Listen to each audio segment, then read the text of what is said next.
Give him glory, give him honor, give him adoration. Thank you, Father.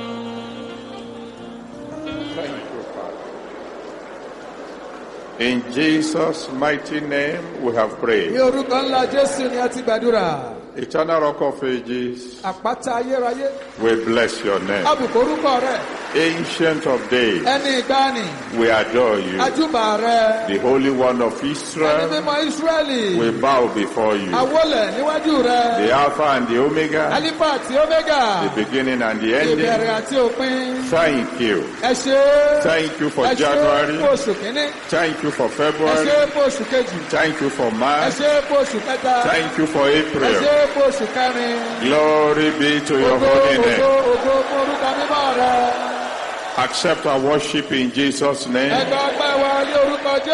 Thank you for all you've done for us in the past 3 months. Thank you for life. Thank you for health. Thank you for strength. Thank you for provision. Thank you for security. Thank you for joy. Thank you for putting the devil to shame. Thank you for a glorious tomorrow. Accept our worship in Jesus' name. Father, all your children, the professionals, the traders, the artisans who are worshiping with us today, Father, surprise them. Bless them mightily. Let this day mark a new beginning in their life. A new beginning of breakthrough, of success, of prosperity, of joy, of victory. Give to them in Jesus' name. Double our prosperity, double our joy, double our miracles, double your anointing upon us. In all areas of our lives, let something great happen. Father, we are praying for your children who have been faithful in the payment of their tithes and in the giving of their offerings. This month, embarrass them with your blessing. Rebuild devourers for their sake. In a way they have never experienced before. Let them have divine encounters. Let it be well with them. And let their joy overflow. Father, we commit all those who are trusting you for the fruit of the womb into your hands. Before the end of this month, in all their homes, let there be shouts of joy. Thank you, Almighty God. In Jesus' mighty name we have prayed. And then you may please be seated. Psalm 1, verse 1 to 3.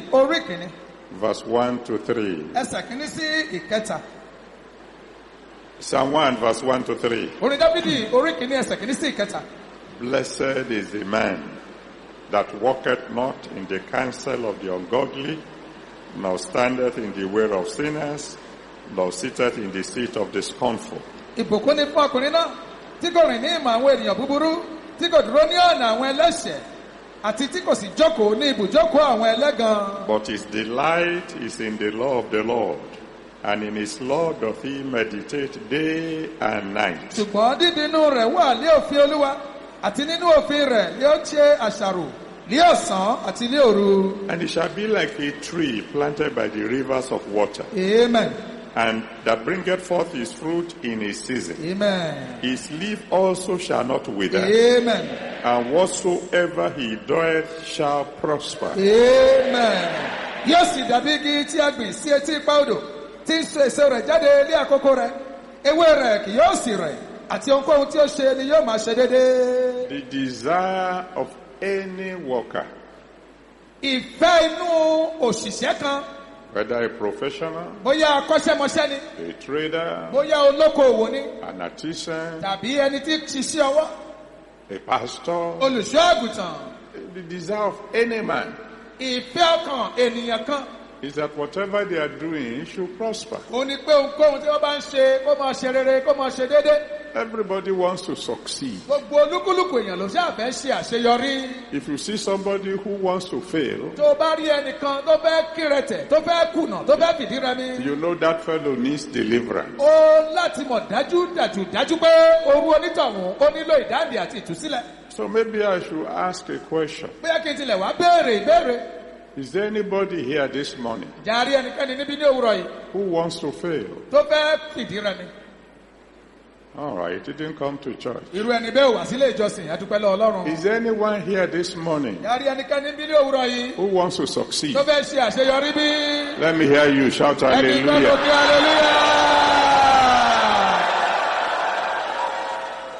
The Bible tells us Bíbélì sọ fún wa.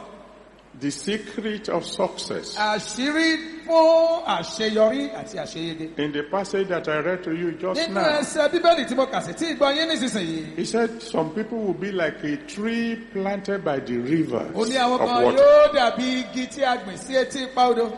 He said they will be bringing forth their fruit in due Ó season. ní wọn ó máa mú èso wọn jáde, wọ́n máa só ní àkókò wọn. He said his leaf also shall not wither. Ó ní ewé wọn bákan náà kì yóò rẹ̀ dànù. In other words, as they say in Yoruba land, Bá ti ń wí ní èdè abínibí. they said big leaves will not produce small ones. Ewé ńlá wa kò ní rú wẹ́wẹ́. So he said his leaf also shall not wither, Ní àwọn ewé rẹ̀ bákan náà kì yóò rẹ̀. and whatsoever he does shall prosper. Ohunkóhun tí ó sì ń ṣe ni yóò máa ṣe déédéé. Do you know there are some people, Ǹjẹ́ wọ́n mọ̀ pé àwọn èèyàn kan tilẹ̀ ń bẹ̀? it doesn't matter what they are selling, Kò ní fi ṣe ohun tí wọ́n ń tà. they will always succeed. Wọ́n máa ṣe àṣeyọrí ṣáá ni. Some people sell water and they succeed Àwọn selling kan ta water. mi, wọ́n ń ta omi lásán bẹ́ẹ̀ ni wọ́n ṣe àṣeyọrí. I've told you the story of a man A ti sọ ìtàn ọkùnrin kan fún wa who was an accountant tó jẹ́ onímọ̀ ìṣirò owó. and went to God in prayer. Ó ń tọ Ọlọ́run lọ nínú àdúrà. I'm paying my tithe, Mo ń san ìdámẹ́wàá mi Ọlọ́run. giving my offering. Mo ń fi ọrẹ mi pọ̀. When will I stop saying yes sir to Ní somebody? ìdẹ́kun yẹsà, mo dé ọ̀gá aṣẹ́, mo dé yẹsà. And God gave him an idea. Ọlọ́run wá fún ní èròǹgbà kan. Begin to roast granite, Lọ máa yan ẹ̀pà tirẹ̀. but roast your own with honey. Ṣùgbọ́n bó bá ti ń yan tirẹ̀, wá oyin ìgàn kó mọ́ tásì. He was the first one to roast granite with honey. Òun jẹ́ ní àkọ́kọ́ tó ń yan ẹ̀pà tó sì ta oyin ìgàn sí. The year they were inaugurating one of the presidents of America, Ní ọdún tí wọ́n ń kí káàbọ̀ sí orí àléfà ìkan lára àwọn ààrẹ ní ìlú Amẹ́ríkà, Clinton. it was his granite that they ate at the party. Ẹ̀pà rẹ̀ tó ń pè ní peanut náà fi ṣe àpèjẹ. At the time I heard of him last, Nígbà tí mo gbọ́ nípa ọkùnrin ìgbẹ̀yìn, he already had 3 jets ó ti ní ọkọ̀ bàálù aládàáni mẹ́ta selling tó granite. ń ta ẹ̀pà kiri gbogbo I'm ìlú praying wọn. for someone Ó here gbàdúrà fún today. ẹnìkan níbí lówùrọ̀ yìí. It doesn't matter what you touch Kò from ní now. fi ṣe ohun tó bá dáwọ́lé láti sísìn lọ. It will prosper. Yóò ṣe rere. But he says the fellow who is going to prosper like this, Ó ní ẹni tí yóò ṣe rere bí eléyìí tá a ti wí. who will be like a tree by the river of Tí water, yóò dàbí igi tí a gbìn sí etí ipa odò. who will not know dry season. Tí ò ní mọ̀gbà ọ̀gbẹlẹ̀ tàbí ẹ̀rùn. It doesn't care what season is going Kò on, ní fi ṣe irú àkókò wo gan-an ni ayé tiẹ̀ ń là kọjá. because it's by the river of Torí pé water. òun ń bẹ létí ipa odò. It's getting supply Ní regularly. ìgbàdégbà ló ń rí omi fà ló sì ń mu tó ń lò ó bó ti fẹ́. He said the fellow who will be like that Ó ní ẹni tí yóò dàbí irú eléyìí. must be meditating on the word of God day and night. Ó ní lọ́sàn-án àti lóru ó gbọ́dọ̀ máa ṣe àṣàrò nínú ọ̀rọ̀ Ọlọ́run. That's all he said he should be doing. Ohun tó ní ẹ ṣe rèé. First time I read that one, Nígbà àkọ́kọ́ tí mo ka eléyìí, I wonder how can this one lead me to constant prosperity? mo wá ń ṣe kàyéfì ní ṣíṣe àṣàrò nínú òfin rẹ̀. Báwo ni yóò ṣe mú mi wọnú ìlọ́rọ̀ ní ìgbà dé ìgbà. And one of the things God showed me ìkan lára àwọn tí Ọlọ́run fi hàn fún mi. is that anyone who is meditating on the word of God ó ní ẹnikẹ́ni tó ń ṣe àṣàrò nínú ọ̀rọ̀ Ọlọ́run. will not just read the Bible. ìgbẹ́ yóò ka Bíbélì lásán ṣá. He will sit down and say, God, what do you want to teach me from this? yóò jókòó yóò béèrè lọ́wọ́ Ọlọ́run. Olúwa Ọlọ́run kí ló náà gan tí ẹ fẹ́ kọ́ mi nínú ohun tí mo kà yìí. For example, fún àpẹẹrẹ. take the story of the talents ẹ jẹ́ ká mú ìtàn àwọn tálẹ́ǹtì. in Matthew 25, nínú Matthew orí kẹẹ̀ẹ́dọ́gbọ̀n. verse 14 to 30. ẹsẹ̀ kẹrìnlá sí ẹsẹ̀ ọgbọ̀n. Matthew 25, verse 14 to Matthew 30. orí kẹẹ̀ẹ́dọ́gbọ̀n ẹsẹ̀ kẹrìnlá sí ẹsẹ̀ ọgbọ̀n. When we discover certain things there, a ṣe àwárí àwọn nǹkan níbẹ̀. one of the principal things we discover ìkan lára àwọn ohun gbòógì tí a ṣàwárí. is that God is a businessman. ó ní pé Ọlọ́run jẹ́ olókoòwò. When he gives out money in investment, nígbà tó bá fi owó kan síbi ìdókòwò kan. he expects return. ó ń retí pé yóò mú èrè wá. And not ordinary return. kì í ṣe èrè ṣáṣángílítì kan. He expects double return. ó retí èrè tí yóò jẹ́ ìṣẹ́po méjì. When he gave one 5 talents, nígbà tó bá fi tálẹ́ǹtì márùn-ún fún ẹnìkan. he expected 10 in ó ń return. retí pé nígbà tí yóò bá dá padà yóò fóun ní mẹ́wàá. The one who got 2, nígbà tí kan gba méjì. he expected 4 in òun ń return. retí mẹ́rin lọ́wọ́ rẹ̀. The one who got 1 èyí tó wá gbẹ ẹyọ kan iṣó. and returned 1 tó wá dá ọ̀kan padà. got into serious trouble. ó wọnú rọ̀gbọ̀dì wàhálà pẹ̀lú Olúwa Jésù. He said, you should at least have put my money in fixed deposit. ó ní bó ti wù kó mọ bó kéré jù ó bá fowó mi síbi tí yóò ti gba èlé. When lọ́wọ́ I àwọn afowópamọ́. returned, there would have been at least an interest. bí mo bá padà dé bó ti wù kó kéré mọ wọ́n gba èrè díẹ̀ lórí owó náà. So I found that God is a businessman. mo wá ṣe àwárí pé Ọlọ́run jẹ́ olókoòwò. And I discovered that when he talks about business, ìyàwó wá ṣàwárí pé tó bá sọ ní ti okòòwò. he's not talking about just trading kò alone. sọ nípa káràkátà nìkan. I can see that he's interested in the farmer mo rí pé ní inú dídùn sí àwọn àgbẹ̀ olóhùn ọ̀gbìn. in Galatians 6 verse 7. nínú Gàlátíà orí kẹfà ẹsẹ̀ keje. Galatians 6, 7. ìwé Gàlátíà orí kẹfà ẹsẹ̀ keje. He said, ó wí pé be not deceived. má ṣe jẹ́ àtàn jẹ. God is not a mocked. ò lè kẹ́gàn Ọlọ́run. Whatsoever a man sows, ohunkóhun tí èèyàn bá fúrúgbìn that's what he shall ni reap. yóò rí gbà. He's talking about the farmer. ó ń sọ nípa àwọn àgbẹ̀ níbẹ̀ ni. And he's telling me ó ń sọ fún mi that it doesn't matter how hard I pray. pé kò níbi ṣe bí mo ti lè gbàdúrà tó. If I don't sow, tí n bá fúrúgbìn I'm not going to reap n anything. ò lè kéré ohunkóhun. I think I've told you here before. mo rò pé mo ti sọ fún yín níbi tẹ́lẹ̀ rí. If I get the best soil in the tí n bá rí country, ilẹ̀ ọlọ́ràá tó dára jù ní gbogbo àgbáńlá ayé clear it. tí mo roko rẹ̀. I stayed there for 30 days and tí 30 mo wá nights. dúró síbẹ̀ fọ́gbọ̀n ọjọ́ gbòòrú. And I was fasting and mo sì ń praying, gbààwẹ̀ bẹ́ẹ̀ ni mò ń gbàdúrà. commanding, tí mo ń paláṣẹ. rise, ìwọ ìrẹsì. grow. ọ̀fadà ó yá hù jáde. I command you, rise. Mr. Big Rice ó yá hù jáde. Grow. mo pa ọ́ láṣẹ jáde. If I don't sow rice, tí n bá gbìn ìrẹsì. after 30 days, lẹ́yìn ọgbọ̀n ọjọ́. what will grow? kí ni yóò hù? Wheat. oko lásán. It doesn't matter the anointing. kò ní bí ṣe bí ìbúròyìn náà It ti pọ̀ doesn't tó. matter how much I can kò pray. ní bí ṣe bó tilẹ̀ gbàdúrà tó. If I don't sow, tí n bá fúrúgbìn. I will not reap. n ò lè kéré. And then he says, whatsoever you sow ó wá ní pé ohunkóhun tó o bá fúrúgbìn. is what you will reap. òun náà ló kórè. And I've told you several stories about that mo before. ti sọ ọ̀pọ̀lọpọ̀ ìtàn fún ipa ilé ìtẹ́lẹ̀. Time when I sow tithes, nígbà tí mo so àwọn okùn bọ́rùn jọ táyì fún àwọn ènìyàn. the people began to bring me táyà bá ti tithes. lọ sókè òkun tó bá máa dé táyì náà ń kó ránṣẹ́ sí mi. And when I say, God, can't they find something else? tó wá béèrè lọ́wọ́ Ọlọ́run ṣé kò sí ohun táǹtà lókè òkun ju táyì lọ mọ́ He bá says, àwọn kan ní. he says, son, you sow ó ní tithes, ọmọ mi kùnrin táyì ló fúrúgbìn. you reap pàṣípà tithes. táyì padà. So, I torí said, náà mo ní ṣe bẹ́ẹ̀ ni. that's good. ó dáa bẹ́ẹ̀. I need shoes. mo nílò àwọn bàtà báyìí. I found some pastors mo wá rí àwọn olùṣọ́ àgùntàn who kan. wear the same size as tí wọ́n myself. lo sáìsì kan náà bíi tèmi. And I gave them shoes. mo wá kó bàtà fún wọn. And I waited. mo wá dúró. And no shoe came. bẹ́ẹ̀ ni bàtà ò dé o. After some time, I said, God, lẹ́yìn ìgbà díẹ̀ mo pe Ọlọ́run. where are my shoes? àwọn bàtà mi àdà. And he said, ó wí pé son, ọmọ mi kùnrin. if you sow maize bó o bá fúrúgbìn àgbàdo. within 3 months, láàrin oṣù mẹ́ta. you will reap maize. ó bẹ̀rẹ̀ sí ní di àgbàdo ọ̀ṣọ́. ọ̀ṣìnkín. But if you sow cocoa, Bó o bá wá fúrúgbìn kòkó. you have to wait 3 years. Wà á dúró ọdún mẹ́ta gbáko. The more quality the material you are sowing, Tí ohun tó fúrúgbìn bá ti jẹ́ ojúlówó tó níye lórí sí. the longer it will take before the harvest. Bẹ́ẹ̀ ni yóò ṣe pẹ́ kí ìkórè tó bẹ̀rẹ̀ sí ní jáde. But once the harvest begins to Ní come, kété tí ìkórè bá ti bẹ̀rẹ̀ sí ní dé. when you are harvesting cocoa, Bó o bá ti ń kórè kòkó. you harvest it for a lifetime. Títí ọdún ayé rẹ ni àrọ́mọdọ́mọ rẹ ó bẹ jẹ́ ń bẹ̀. So shoes began to Òní come, náà àwọn bàtà bẹ̀rẹ̀ sí ní dé. and they are still coming till Wọ́n sì ń now. wá títí di bí mo ti ń wí yìí. When he asked me to show my car, Nígbà tán ní mú ọkọ̀ mi kí n gbìn. because of what I've already learned, Nítorí ohun tí mo ti kọ́ ní ìgbà kan àná. I knew what will be the Mo mọ result. tí yóò jẹ́ èsì àtúbọ̀tán rẹ. God is a businessman. Ọlọ́run jẹ́ olókoòwò. He's interested in the farmer. Ó ní inú dídùn sí àgbẹ̀. He's interested in the trader. Ó ní inú dídùn sí olókoòwò. He's interested in the fisherman. Ó ní inú dídùn sí àwọn ọpẹja. If you don't believe me, ask Peter. He Tó will o bá tell you. gbàgbọ́ yóò béèrè lọ Pétérù yóò sọ fún ọ. God is a businessman. Ọlọ́run jẹ́ olókoòwò. He told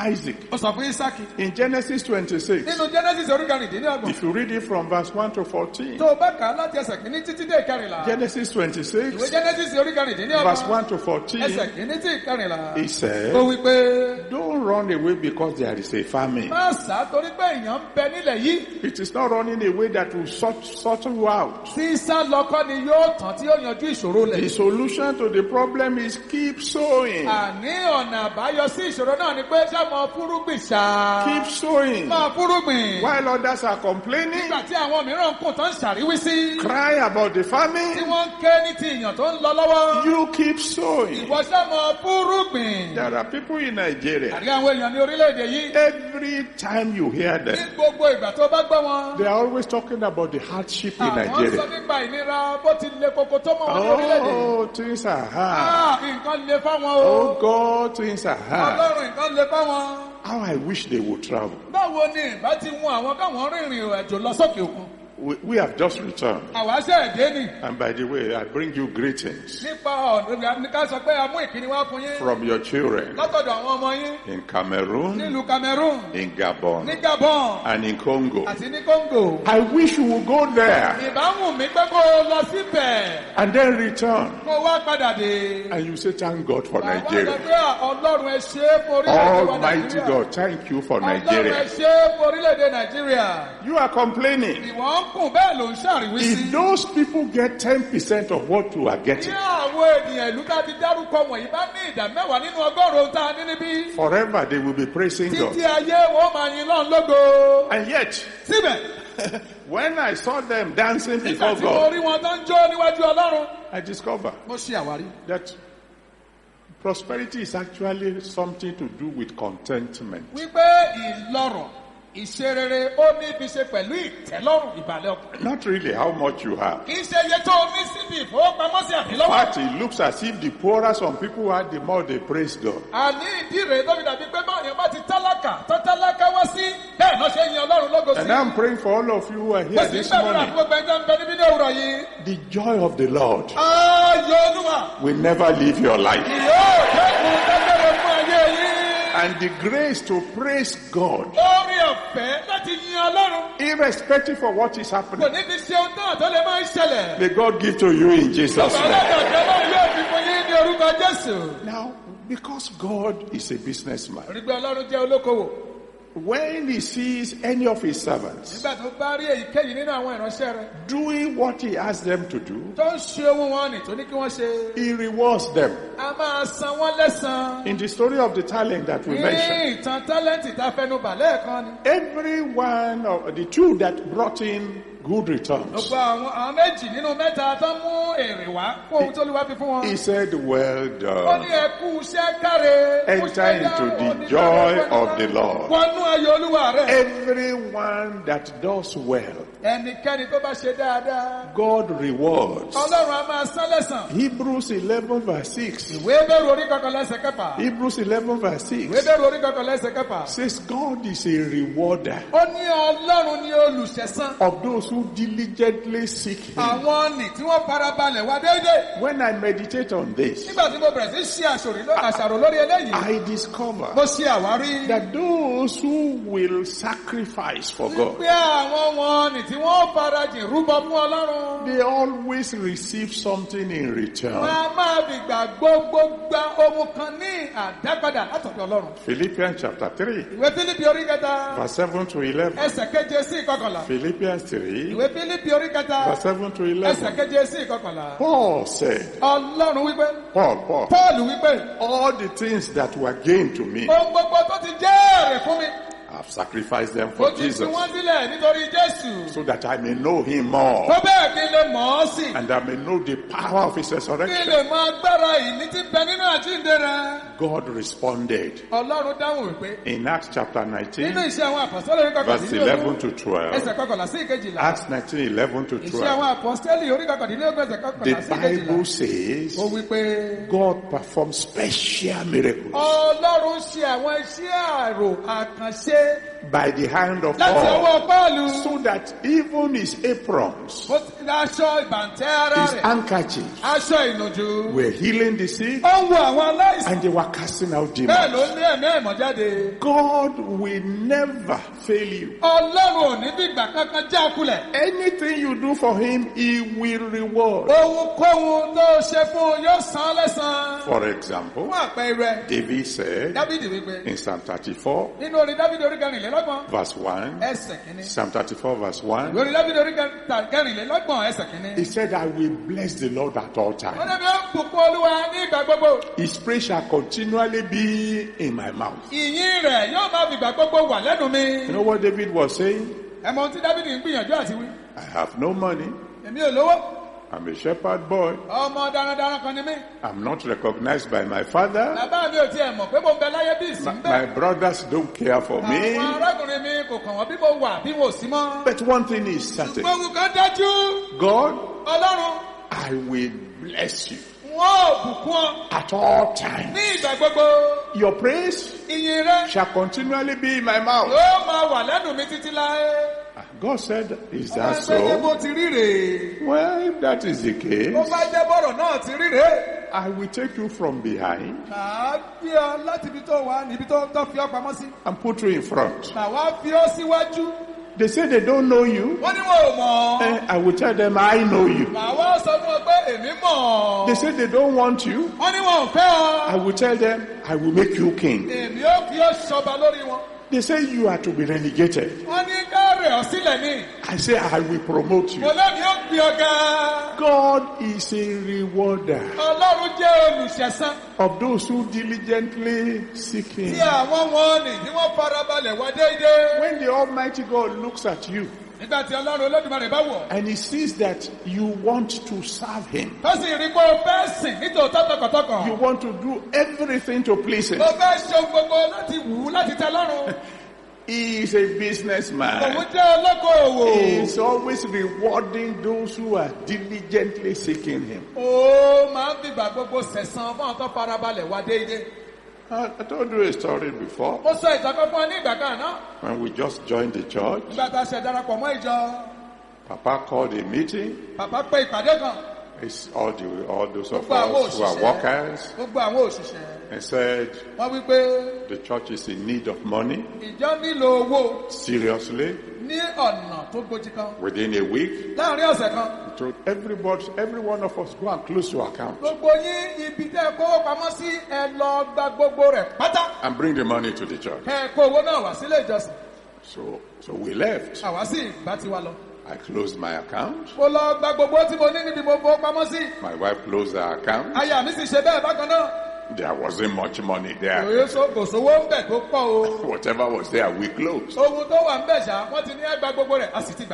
we brought the money. The following Sunday, at workers' meeting, Papa said, thank God the need has been met.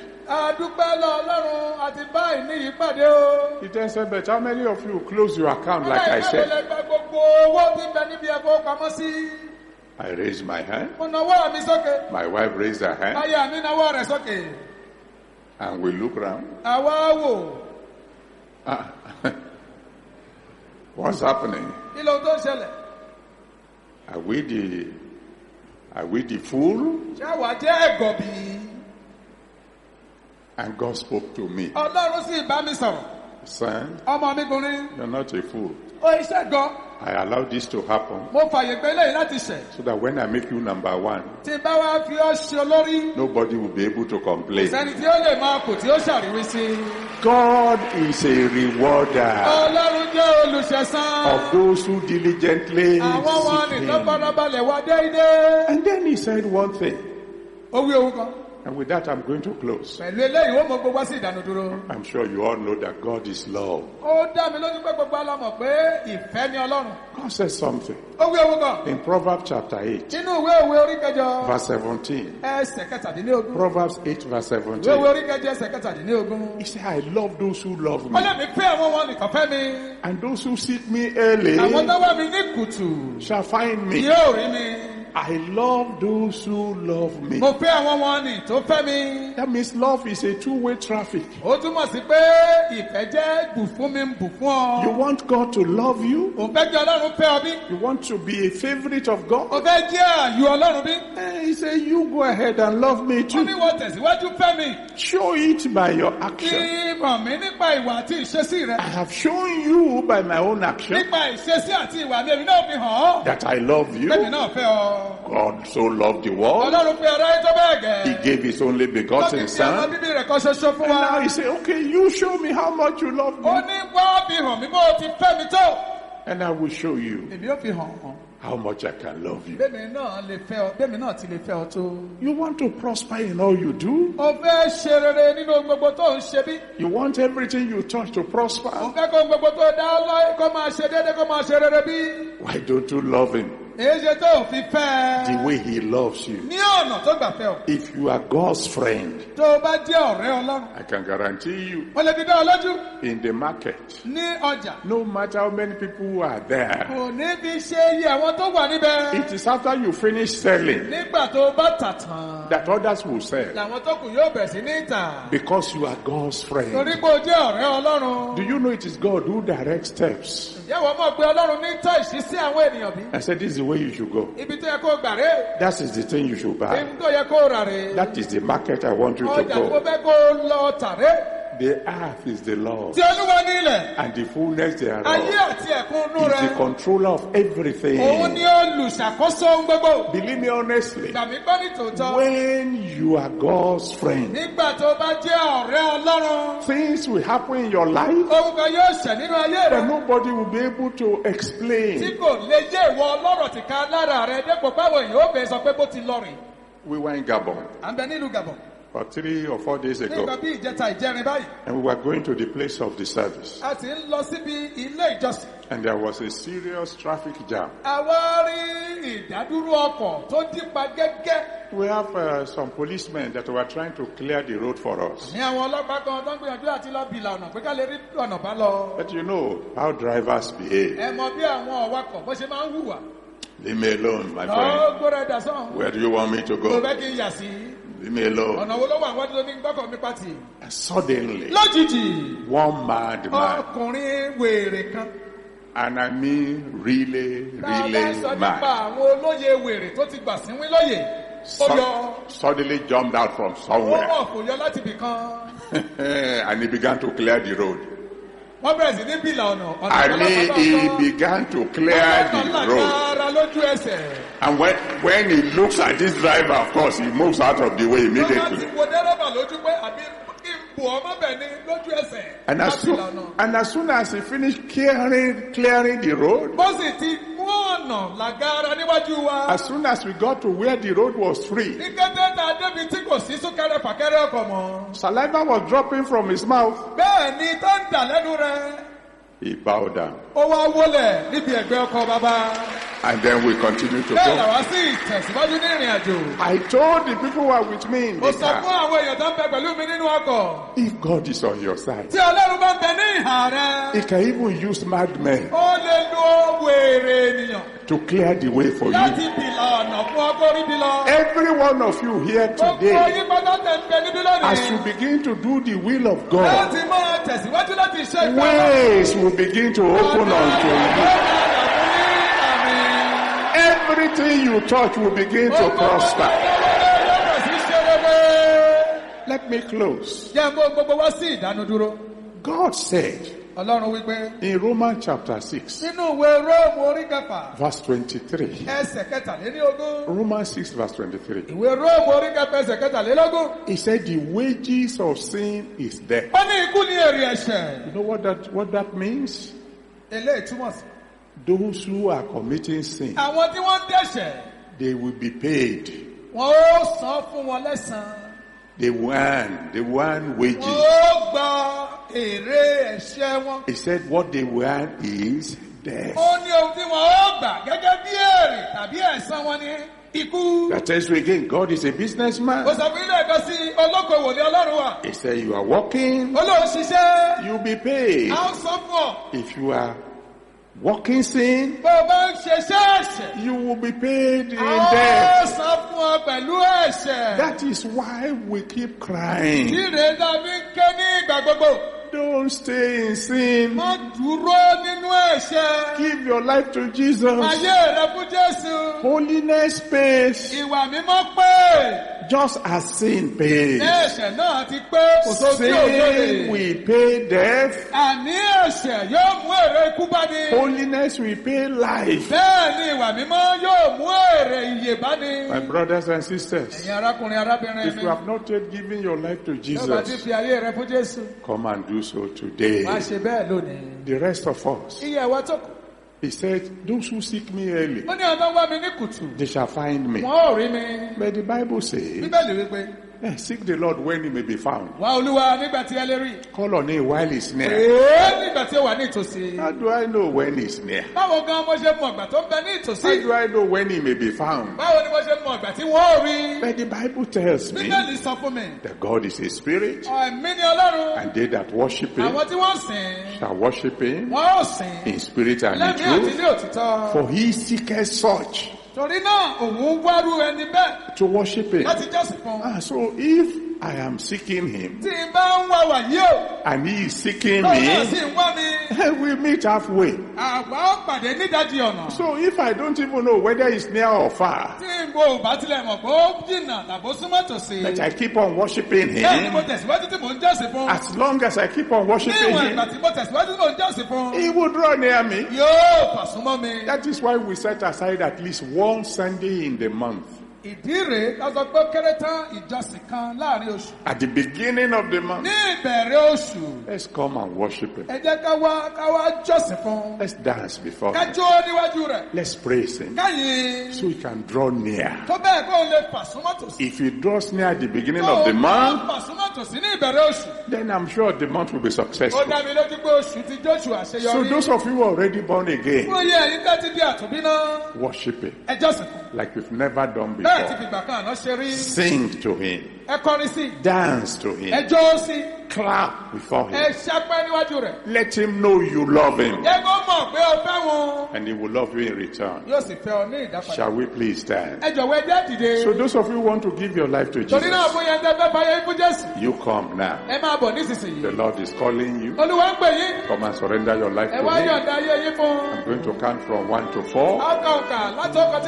If by the time I say 4, you are not already standing before me here, I know you don't want to come. Then we will just continue. The rest of us, let's begin to worship God. But if you want to give your life to Jesus, begin to come now.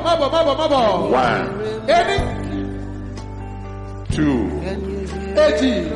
God bless you as you come. God bless you. Keep coming. Keep coming. God bless you. This is your day of salvation. Keep coming. Keep coming. Keep coming. I can see many of you on the way. God bless you. God bless you. God bless you. Keep coming. Oh, this is your day of salvation. Come. The Lord is waiting. He wants to receive you. Yes, those of you in the gallery, keep coming. Come quickly. Come and ask Him to save your soul. Ask Him to forgive your sins. Ask Him to forgive all you have ever done wrong. Tell Him you will worship Him. You will serve Him from now on. Keep coming. 3 now. Come, the Lord is calling you. Come and ask Him for salvation. Talking to Him. Father, have mercy on me. Forgive all my sins. Save my soul today. And I will serve you for the rest of my life. Since I've been living in sin, what have I gained? Please, Lord, have mercy on me. Save my soul today. Keep coming. Come and talk to the Almighty God. Come and ask Him for salvation of your soul. Come quickly. This is your day. Keep coming. I can see you coming. Don't stop on the way. Keep coming. Come and talk to the Lord. Ask Him to save your soul. The rest of us, let's lift our voices to Him. Praise Him. Rejoice before Him. Let Him hear your voice. Let Him hear you praise Him. Remember what David said. He said, I will bless the Lord at all times. His praise shall continually be in my mouth. Oh, praise Him so much that He will take note of you.